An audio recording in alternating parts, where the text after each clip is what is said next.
Okay, what's up, YouTube? Uh, First time being on camera. I'm kind of nervous, but this is a video you need to see. Uh, if you're a big fan of Fallout, which most of you are, I will be explaining the lore, the past. Jesus, let me fix my camera. I need a mirror camera. Settings. Okay, the past, future, and present. The past, present, and future of the Institute. Now, a lot of you people are like, okay, what's the big deal about the Institute, the sense, and their ideology of the world? I will explain all that in this video. First of all, the past of the Institute. Now, according to lore, the Institute before the Great War, and they were a social experiment with great minds of the modern world. Let's say, so like, if they were alive, like Einstein, let's say Stephen Hawking, they would be part of the social experiment. And not particularly, they would also be creating different things to help the modern world. But after nuclear war, they started cloning things, like cloning technologies, and that's where the show cuts in. And the scientist in the show made Dogmeat, which is in Fallout 4. And he was a very particular dog that is very unique to the storyline of Fallout. Which Dogmeat is the clone of one dog. One dog, Dogmeat is a clone of. And all the other clones are set to kill. Okay? So, those particular dogs and Dogmeat, there's differences. Because the other dogs in the show are basically made to kill or be killed, while Dogmeat alone is a caring animal, a caring dog. And you run into him in Fallout 4 in the Red Rocket gas station, where you get the quest, Greet the Dog. And you later get his name by I forget her name. Let me think. You later get his name, and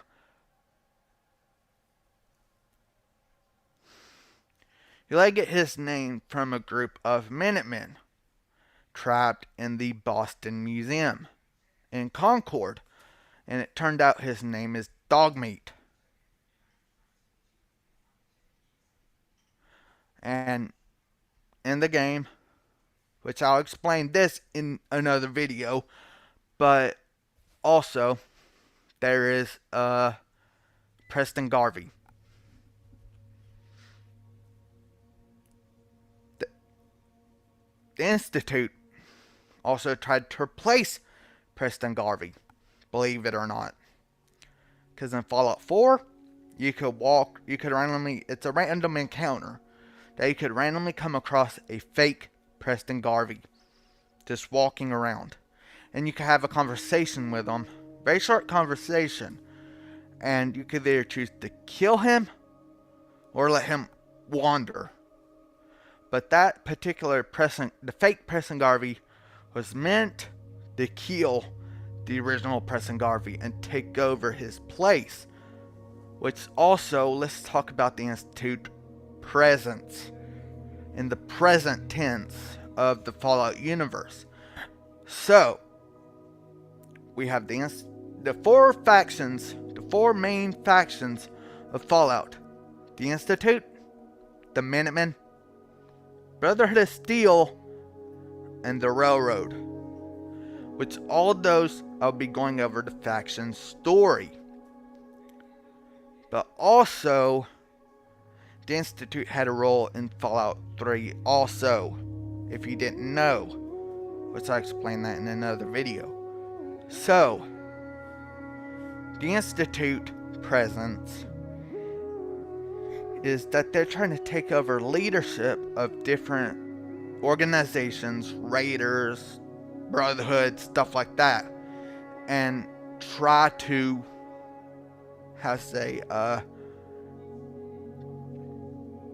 infiltrate different areas. That's what the people are saying. They kidnap certain individuals, they disappear, and they come back as normal. Like they never disappeared, they never vanished, and they are normal. But people think the Institute is the bad guys of this story. I ain't saying they are, I ain't saying they aren't, but people are saying they're the bad guys. And spoiler alert, there are certain people in the Brotherhood, there are certain people in the Minutemen, there are certain people in the Railroad that are synths, pure synths. Like Paladin Danse, for example, he's a synth. And he infiltrated the Brotherhood, but the original Paladin Danse is buried in an unmarked grave. So, that brings up the question, okay, that's on everybody's mind right now. Why infiltrate the Brotherhood? I will explain that in very long, lengthy answer. The Brotherhood is the protector of ancient technology. Like a cell phone. So, let me explain something, okay? I'll be right back. So, let's say, this, for example, a cell phone. Looks normal, right? Nothing wrong with it. This would be considered, this would be considered of interest to the Brotherhood. And they would try to preserve it, study it, and try to recreate it, basically. So, watch the Institute's game and the Brotherhood. So, I'll explain that also. With the Brotherhood's hands on ancient technology, let's say like the cell phone, ancient computers, Pip-Boys, stuff like that, they have an infinite supply of technology that they can use to finish their in-game goal. And to finish their in-game goal is to, I wouldn't say destroy the world, but to blur the lines between man and machine. And believe it or not, let's talk about Diamond City for a second. I know I'm skipping bits and parts, moving around like this, but it'll explain as I go. So, the in-game goal of Dennis Hoop being in Diamond City, right? Mayor McDonough, he is a synth. 100% certified synth. Nobody thinks about that. Because he knows Piper's on his ass about shit like that.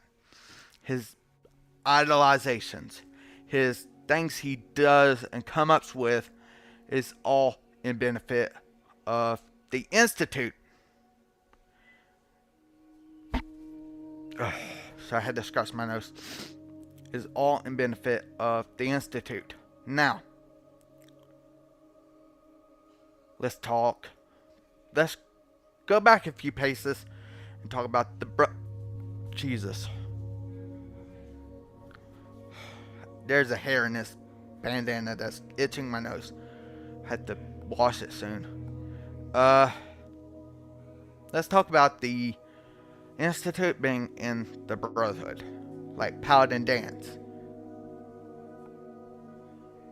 Paladin Danse is one of the nicer scents. And if we're talking about the lineup of Mark scents, he's more of a Mark 4 or 5. Prototype 4 or 5. Now, if we skip Paladin Dance's stuff and we go into, I forget what subway station, but you end up running into Nick Valentine. He's a prototype 1. He's a generation 1 synth. And he is a vital part of the Fallout 4 story. The thing is that him and the guy that's from I forget the place is called, but the guy from Far Harbor, sent from Far Harbor, that has a collective knowledge. Nick Valentine, and the said synth, broke out of the Institute. And they consider each other brothers for a certain amount of time. Until Nick Valentine, his memory was erased completely. So, in the backstory, if you played the game, you went into said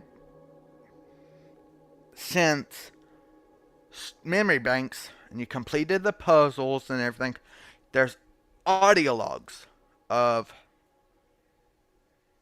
memories of audio logs that is played in certain cues after you complete a puzzle. And it explains how Nick and the said synth grow separate. They grow further and further and further apart. And if you listen to all of them, sorry, I'm recording on a laptop right now, not very good, but if you pay attention to the audio logs 1, 2, and 4, it will say that Nick's Valentine memory, he doesn't remember him. He doesn't remember said synth whatsoever.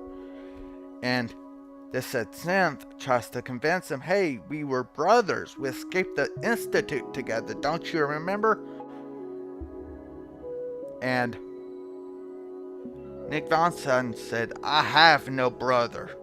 Who are you? Get out of my residence. And then there's a huge scuffle. And then you hear this said synth say, I'm so sorry, brother. I had to do this. And that's where the audio log leaves off and you exit the memory banks. I want to point one thing out, okay? If you know how people say there's like a constant argument about how Nate, the main protagonist in Fallout 4, is either synth or human. So, if you pay attention to the story, you hear basically that when Nate was frozen in Vault 111, it's Kellogg kidnaps Sean.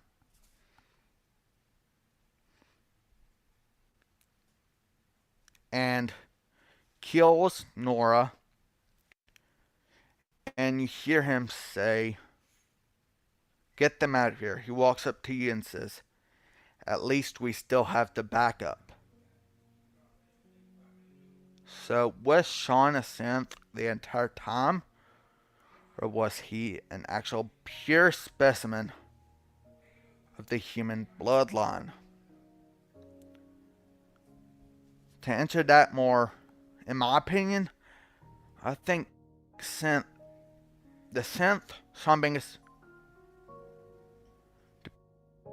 pure thing about Sean being a synth is out of the question. He's a pure strain of the human genes, which they can clone, not only clone, but mass produce on the global scale.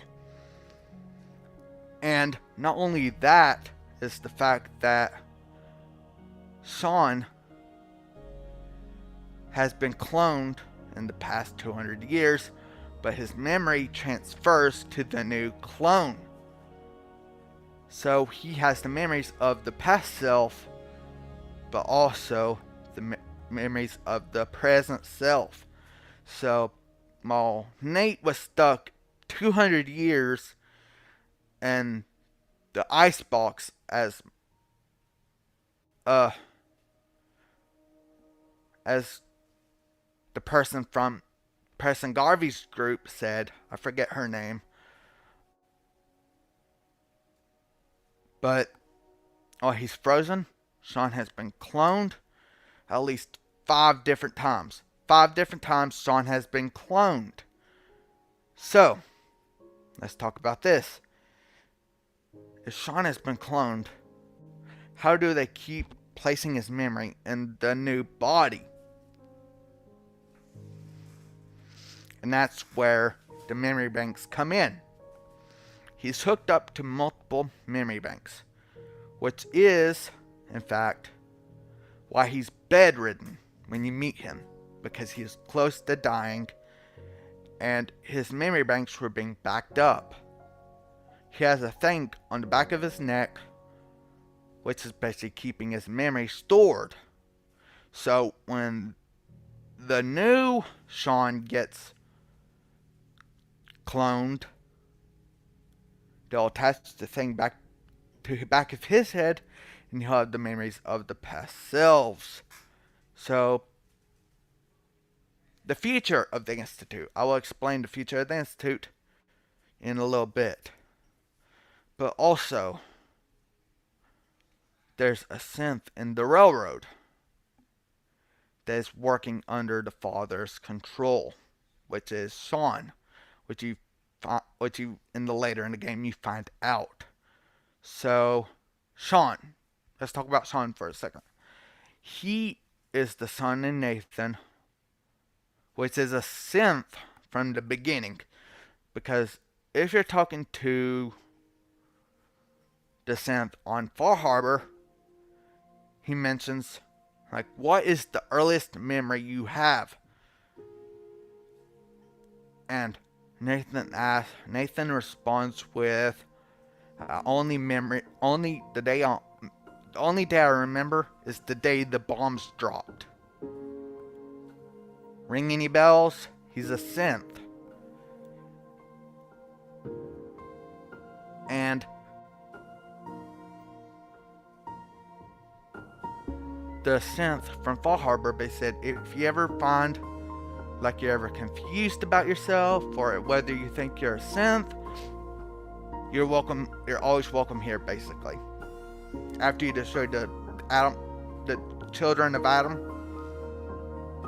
and of course, and you save Far Harbor from a fate worse than death. And then you go back to the Commonwealth with this new, fresh perspective upon Nate. And, like, if you think about without a Pip-Boy, in Fallout 76, you have to grab a Pip-Boy before you're able to use VATS, which is Virtual Enhanced Vault-Tec enhancing. No, Vault-Tec augmented. I forget what's called. This Vault-Tec enhancing targeting system, which is called VATS for short. And with VATS, you could target any creature as long as you have enough AP, which is action points or stamina. But Nate, as soon as he is fresh, just came out of the icebox or the cryogenic freezing chamber, he is able to use VATS right away. Which leaves one question on everybody's mind here right now. Is Nate really a synth? And my answer, ladies and gentlemen, is he's 100% a synth. Because the real Nate died in the Great War. Nate did not make it home.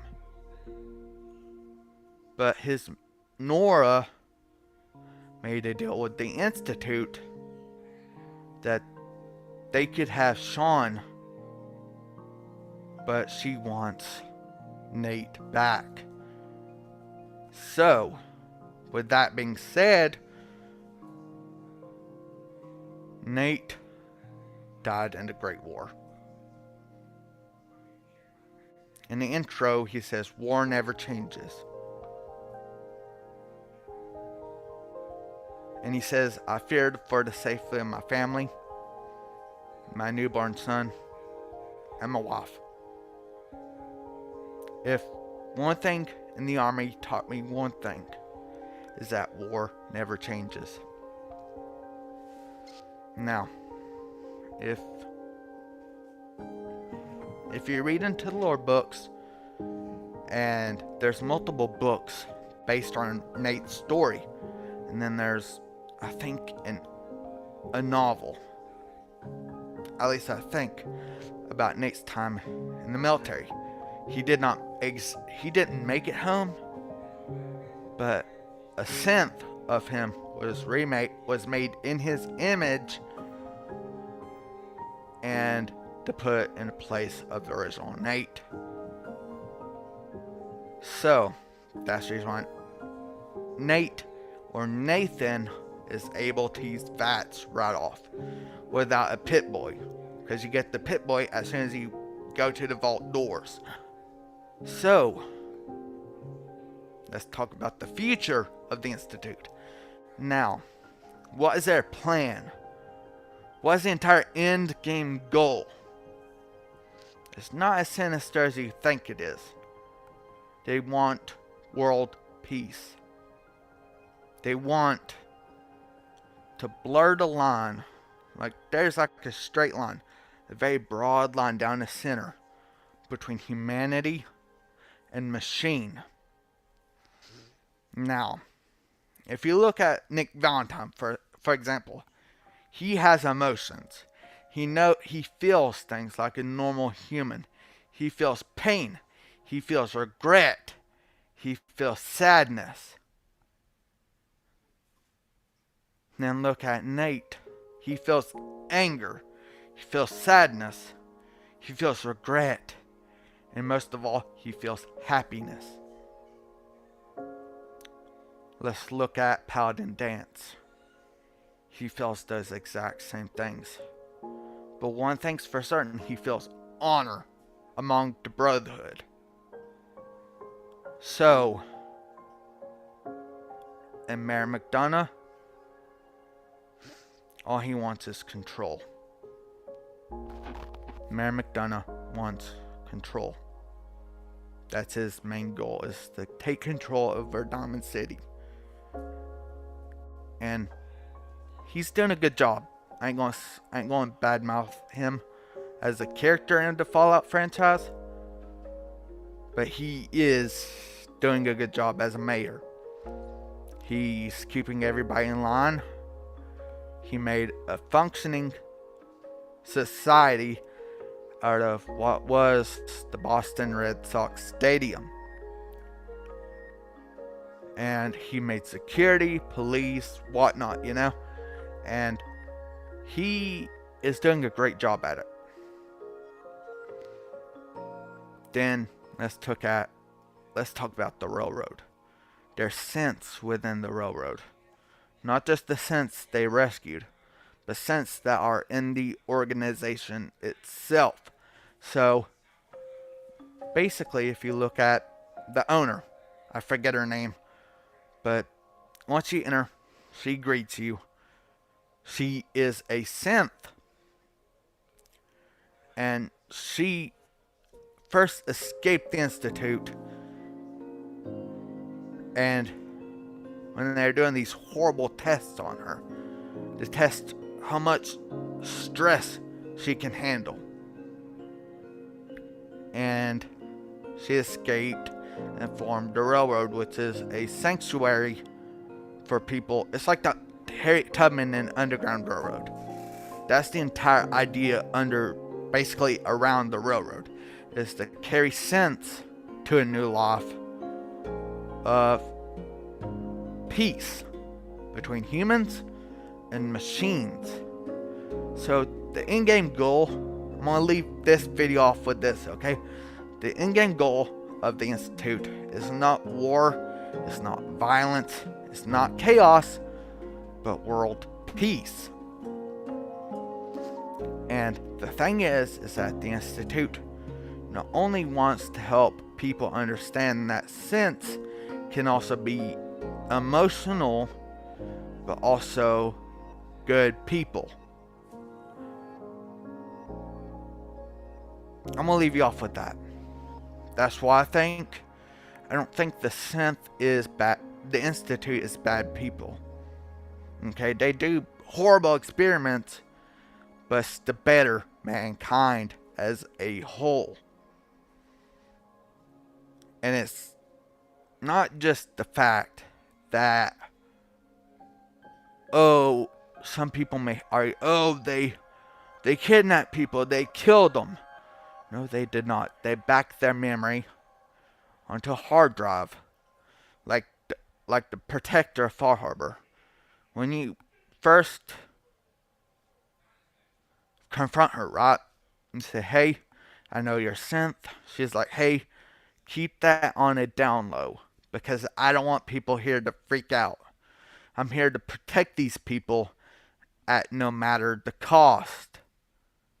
Same thing with Nate. He's a synth. He protects his people with whatever the cost. Same thing with Paladin Dance. He's a synth. He protects the Brotherhood no matter the cost. Even if it means taking a human life to protect the Brotherhood, he will do that. I'll leave you off with one good question, okay? Before I stop this video. And if you want, go deeper into lore. I'll make a full in-depth video once I do some more research. But do you think the Institute is bad people? What do you think the Institute's main goal is? And why is it that they are having a hard time at doing so? But thank you so much for watching. I hope this video gave shine some light on the Institute and their motives. I know you hear Minecraft music in the background, but thank you so much for watching. If you don't mind, like and subscribe. If you want more content videos like this, where I wear my bandana, my dragon bandana, and stuff like this, don't forget to like and subscribe. Comment if you like stuff like this. Now do more lore videos like Skyrim. I'll do Dark Souls, whatever you want me to. I'll explain the story of anything. I'll have to go in the background real quick, shut the stream off. It's freaking stupid. But I have OBS Studio installing. But thank you so much for watching. And ladies and gentlemen, have a wonderful evening.